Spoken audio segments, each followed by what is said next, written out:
This is the My Child Will Thrive podcast, and I'm your host, Tara Hunkin, nutritional therapy practitioner, certified GAPS practitioner, restorative wellness practitioner, and mother. I'm thrilled to share with you the latest information, tips, resources, and tools to help you on the path to recovery for your child with ADHD, autism, sensory processing disorder, or learning disabilities. My own experiences with my daughter, combined with as much training as I can get my hands on, research I can dig into, and conferences I can attend, have helped me to develop systems and tools for parents like you who feel overwhelmed trying to help their children. So sit back as I share another great topic to help you on your journey. Today's podcast is sponsored by the Autism, ADHD, and Sensory Processing Disorder Summit. In order to learn more about the summit and to sign up for free, please go to www.mychildwillthrive.com/summit.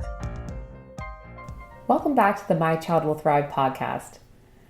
I'm excited to talk to you today a little bit about the cerebellum and its role in cognition and emotion.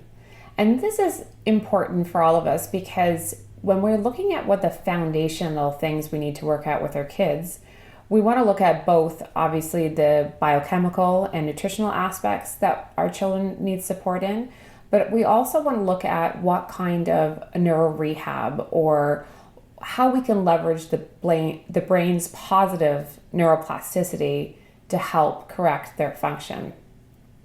So in doing so, we have to learn about the role of the different parts of the brain. But what I want to talk to you today is about the part of the brain called the cerebellum. And why this is important is because although in the past it was thought to be just involved in motor planning and movement, we now know that the majority of the human cerebellum is associated with cerebral networks involved in cognition. And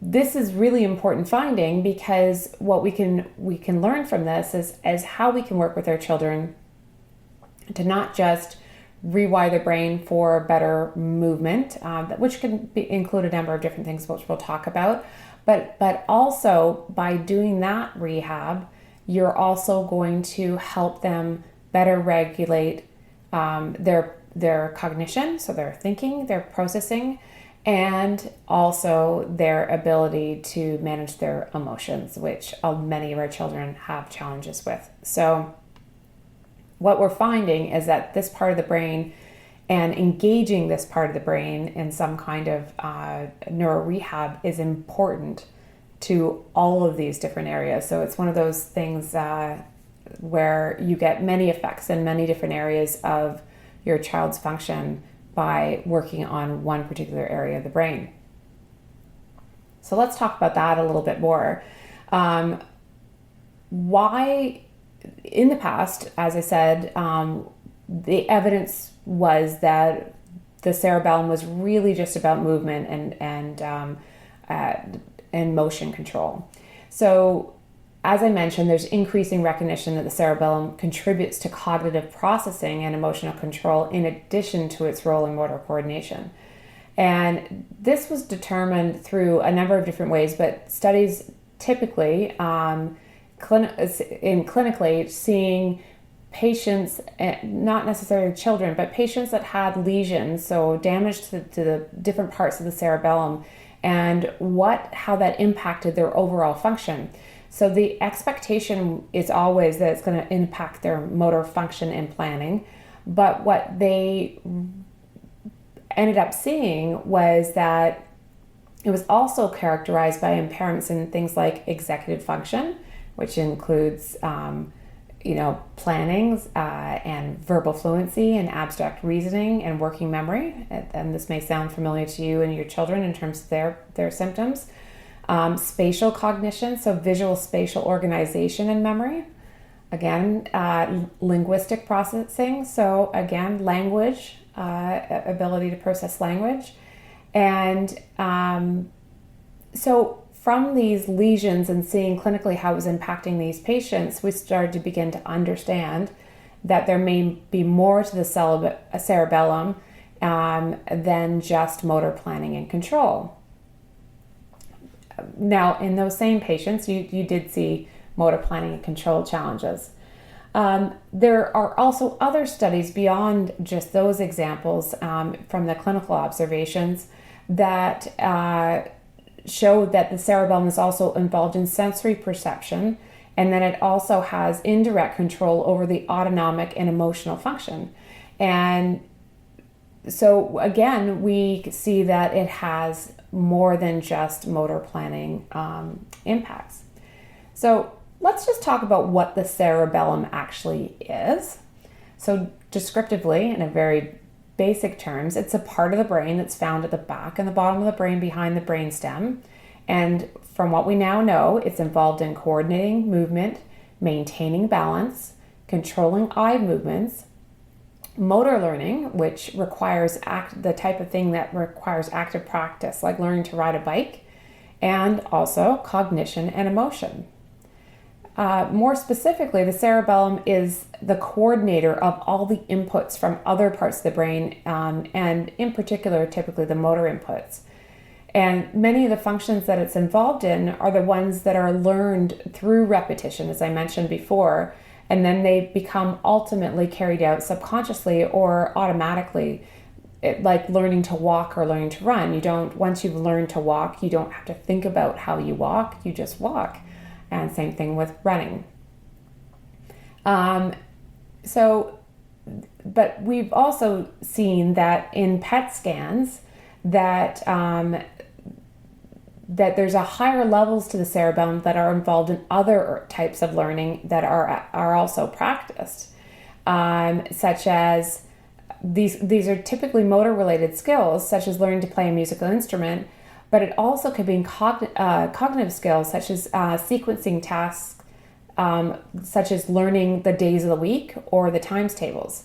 And when our children don't develop properly through the normal developmental patterns, which we're going to get to in a moment, they struggle with these things. And you may think of your child when you start to hear that.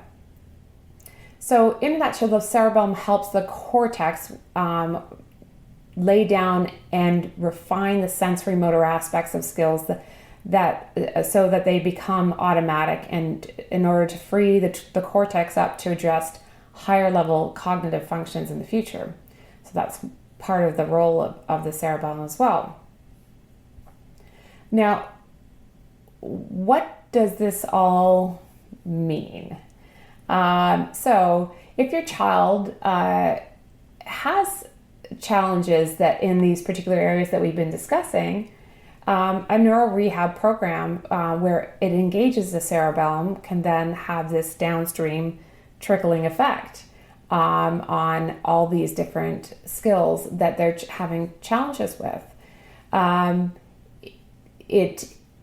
Doing neural rehab work that engages cerebral function has impacts far beyond improving motor coordination and balance.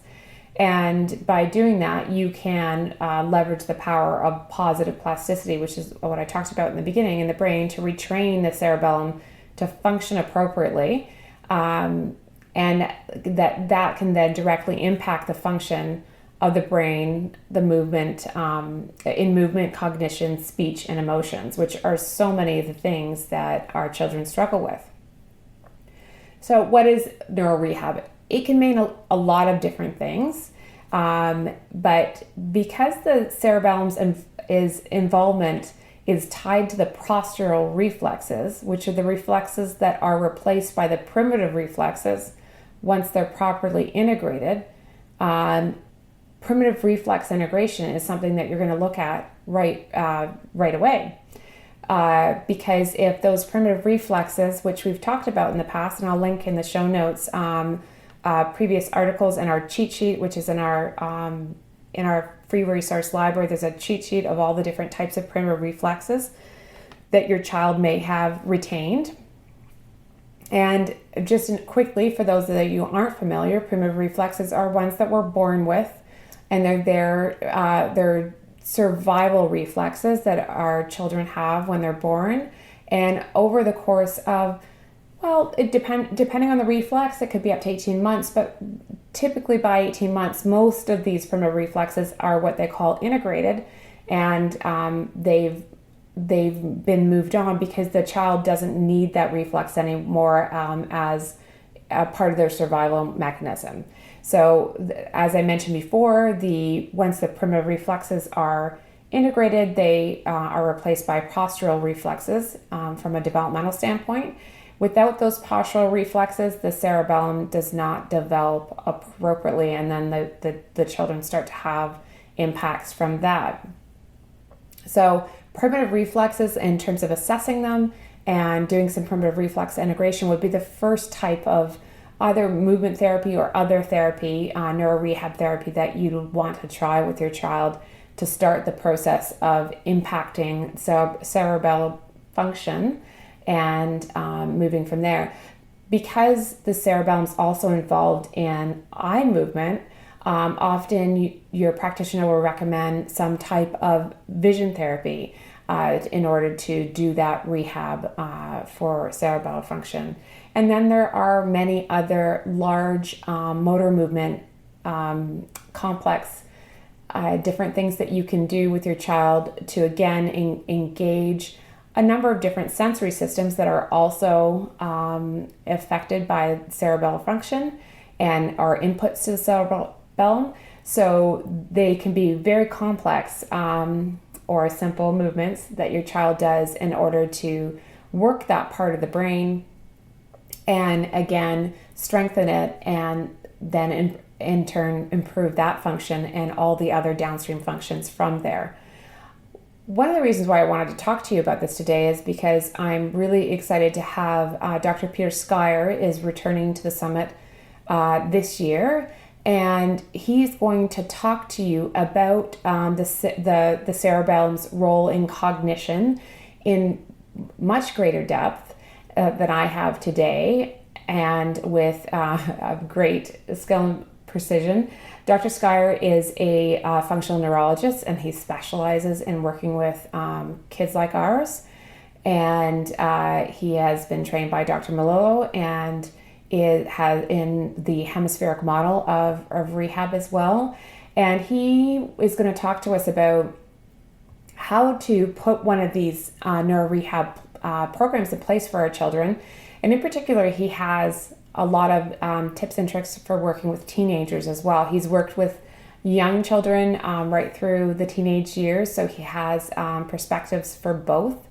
And we're going to talk about how to make it fun so it doesn't feel like rehab for your child. And it would be applicable to the younger kids too, because you can certainly do that. But when your kids get older, like mine are now, to make it a little bit more interesting and a lot less like therapy, to keep them motivated and engaged, he has a number of great suggestions, which are obviously based in science in terms of how to get this rehab work done in a more fun and engaging way that feels a little bit more like a traditional workout for your child.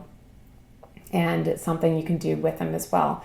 So I really hope that this has given you a brief understanding of why we need to look at this for our kids, how pervasive the impact of the cerebellum has not developed appropriately because of retained primitive reflexes and the cascade effect from retaining them. And you have an idea of what types of symptoms you might see in your child.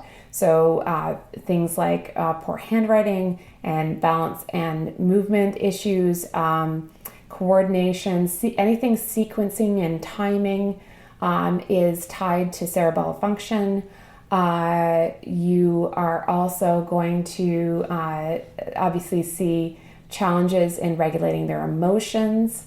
So easily having outbursts.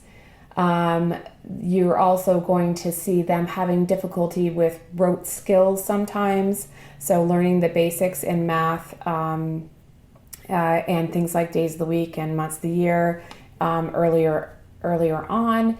You will also see things like having challenges with balance, and I may have already mentioned that, but balance and movement. So things like escalators and stairs and just in some cases slides or other things like that. So there's it's pretty all-encompassing in terms of the types of symptoms that you're going to start to see. So it becomes pretty clear that this is an area that most of us have to work on with our children.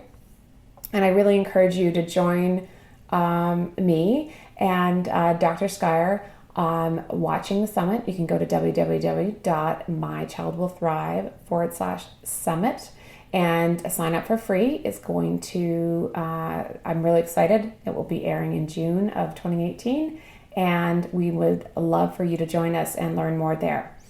I hope this has been helpful to get you started on your journey, and I'd love to hear any feedback. Just you can put a comment or a review in iTunes, or just send us an email at info@mychildwillthrive.com.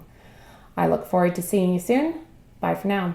My Child Will Thrive is not a substitute for working with a qualified healthcare practitioner. The information provided on this podcast is not intended to diagnose or treat your child. Please consult your healthcare practitioner before implementing any information or treatments that you have learned about on this podcast. There are many gifted, passionate, and knowledgeable practitioners with hundreds, if not thousands, of hours of study and clinical experience available to help guide you.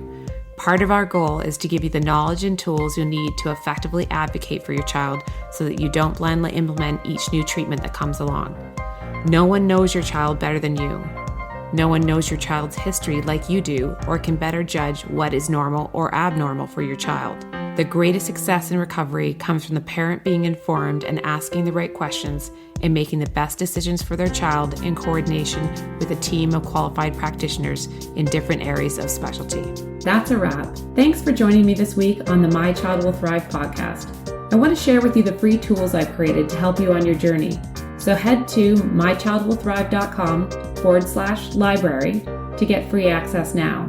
And as they say, it takes a village. Join us in the My Child Will Thrive Village Facebook group, where you can meet like-minded parents and stay up to date on everything we have going on at My Child Will Thrive. This is Tara Hunkin, and I'll catch you on the next podcast or over at mychildwillthrive.com.